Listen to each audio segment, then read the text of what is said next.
All right, class. So for this video, we're going to talk about the characteristics of functions. Now, the only two functions we have talked about this year so far are linear and exponential functions. So we're going to basically explain some things you guys have been hearing, x-intercepts, y-intercepts, how to find those, if it's increasing, decreasing, some things you already know, and some things that you probably did not know. Okay, so let's go ahead and get started.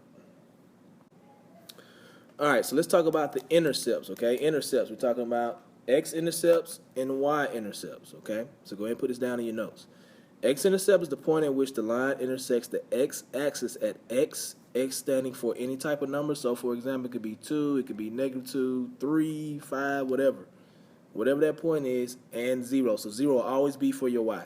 For the x-intercept, your 0 will always be for the y. Okay? The y-intercept is the point at which the line intersects the y-axis at 0, y. Again, y could be any number. It could be, let's say 1, -1, doesn't matter. It could be a fraction, doesn't matter. As long as it's giving you a number for any real number for that y or that x in this y-intercept. But that x is always going to be 0, okay? X-intercept, y is always going to be 0. Y-intercept, x is always going to be 0. So just kind of remember that as you guys keep moving on with your notes. So now what you want to do right here, guys, you want to find your x and y intercepts, then graph it, okay?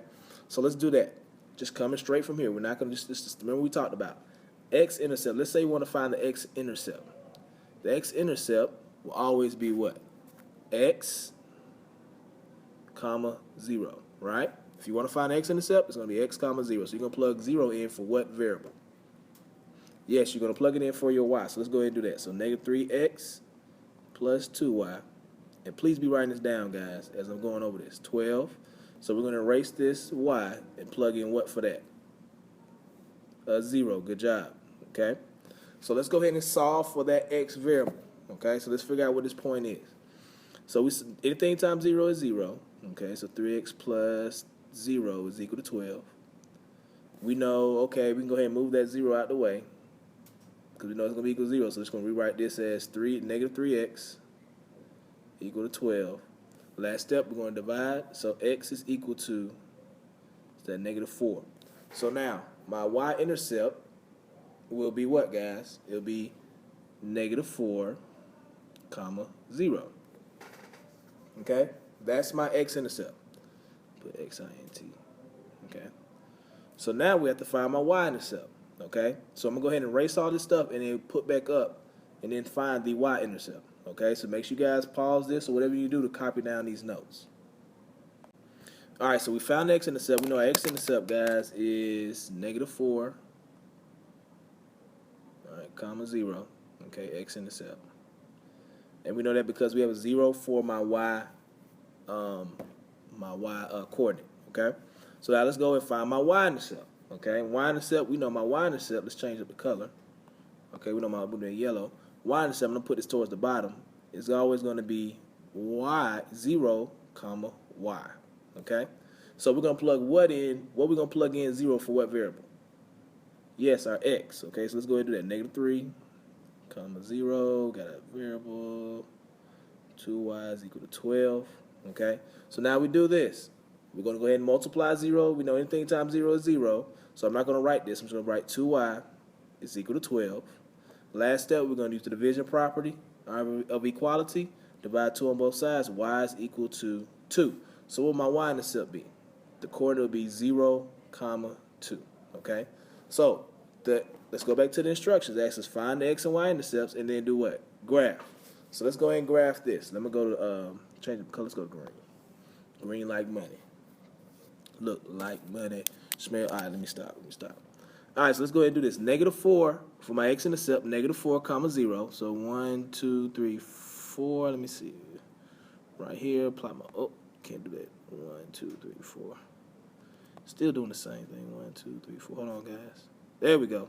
Trying to make somewhat good. And then my y-intercept is 0, 2. So we go up here, 0, 2. There we go. Draw my line.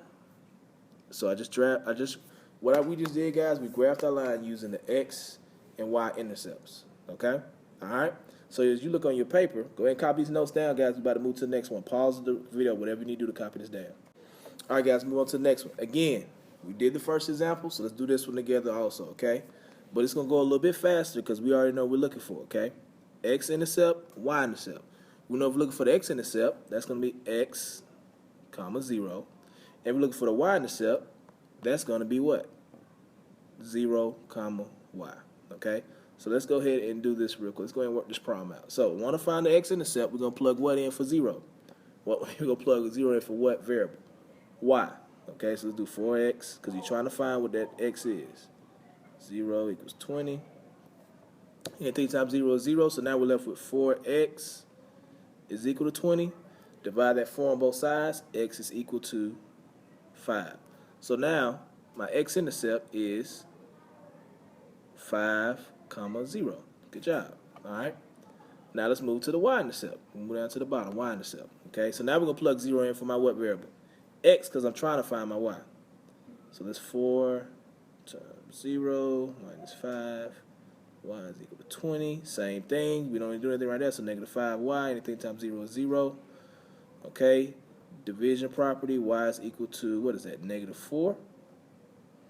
If I'm not mistaken, let's make sure. 4 times 5, 20. There we go. All right.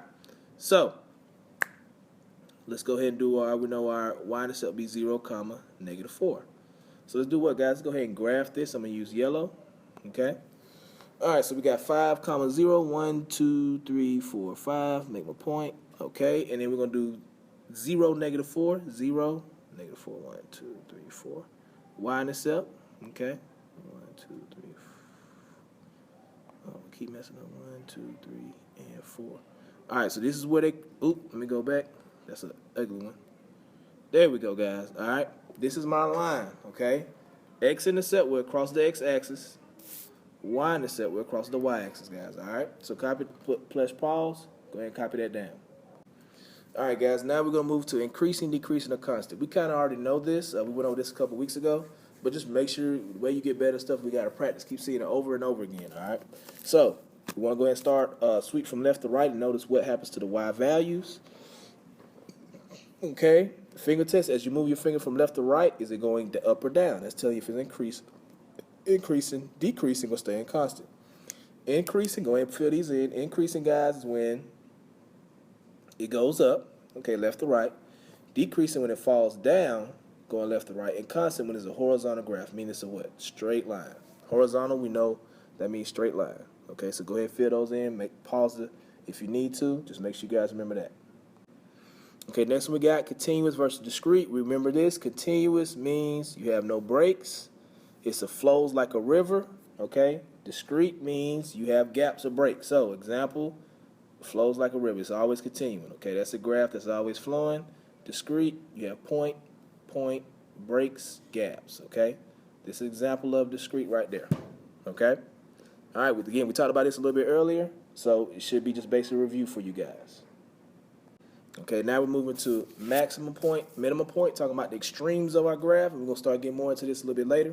We'll come back in January, but maximum means the highest point, all right? Minimum point is the lowest point, the lowest value of the function, okay? Maximum point, the greatest value of the function. Minimum point, the lowest value of the function. And you'll see that today as we move a little bit further. Domain and range, again, we've gone over this. Okay, domain is talking about x values of a function.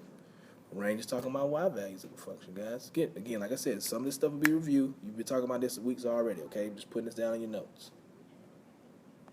All right, so next we're going to talk about is notation. There's two types of notation we have. Interval notation and set notation, okay? The one we've been using majority of the time has been set, okay? Interval, you're using brackets, you're using parentheses to describe if you have endpoints, if you have a closed or open circle, or including points, okay? Including intervals. That's what domain, when we talk about domain and range with that, we talk about intervals. Sets, you're using inequalities basically, okay? All right, so the one we've been using recently has been, you're right, okay, set notation, all right? So let me show you some examples of both, well, basically of interval, so you guys can have a little bit of understanding with this. So interval notation, you'll see this on your paper. I already put examples down there. Okay, so let's just go through the examples real quick, okay? All right? And you'll see what we're talking about when you start going through some examples on your own. All right, so examples we're talking about. All right, so if you're talking about a domain, starting at -4, let's say it ends at 4. That's how you would write it, Okay, domain is -4 to 4.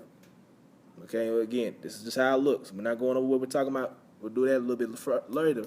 But right now, we're just talking about how it looks. Okay, the range could be talking about, instead of going by greater than a number, it could be 0 to infinity. That's what that symbol means. That means infinity. I know it's drawn a little ugly, but that means infinity.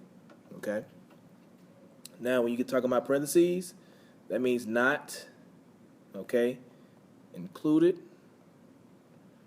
all right, or excluded, okay. Example, open circle. Okay, we talk about open circles or dashed lines, open circles. That's what we're talking about. Okay, when we're trying to include something, okay, and you see what I'm talking about, included. That's talking about using brackets. Okay, using the brackets. That means straight line or closed circle. Okay, that's just trying to relate everything we've been talking about beforehand. All right. And the last one, we already talked about this. This means, anytime you see the symbol, it means infinity. Okay. All right. All right. So make sure you copy those down. Pause and make sure you take those down. And let's move on to the next one. Okay, so last thing we're going to talk about, and then we're going to move on to some examples so you guys can see it, is a line that a graph gets closer, asymptote. Okay, that's how you say it. A line that a graph gets closer and closer and closer to, but never crosses or touches. Okay, for now it's possible for a graph to cross an asymptote, but the ones we look at, it will not. Okay, so what that means is we're talking about exponential functions. As you noticed, as we've been drawing them this week, the graph basically gets to a point, starts to curve, and it flattens out. Okay, and we're going to talk about what that line means. So make sure you copy this down. Now let's move on to the next video so you guys can see the examples, and we'll start seeing some of the stuff that I talked about in action.